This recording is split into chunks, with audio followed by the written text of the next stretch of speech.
rero ndagira ngo nshimire mwebwe mwese mwaje kuri uyu munsi, nshimire ku buryo bw'umwihariko Minisiteri y'Uburezi hagarariwe hano na Deje Ware.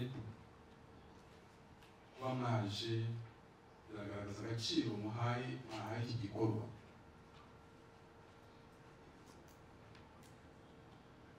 Ijambo ryiza mwatugejejeho biza byuzuza kandi biha umurongo ibiganiro twagize, birimo no kwiyemeza, byose twabyakiriye neza, kimwe n'ubutumwa bwatanzwe n'umuyobozi wungirije w'akarere ka Gakenke mu izina rya bagenzi be, bisobanura dusezeranye kudutumikira.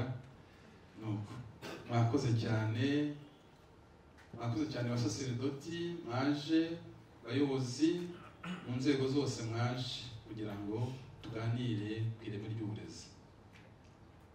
Uyu mwaka wa yubile y'impurirane muri Kiliziya Gatolika mu Rwanda ni umwaka w'imigisha, ni umwaka mwiza wo guhamya ingamba zo kugira ngo tujye imbere.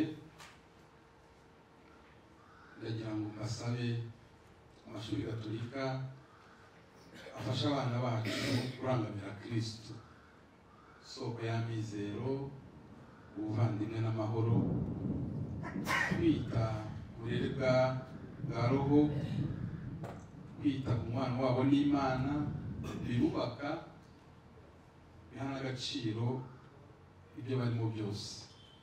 Amashuri yacu nabi igicumbi cy'amizero, nabi igicumbi cy'ubuvandimwe, nabi igicumbi cy'amahoro.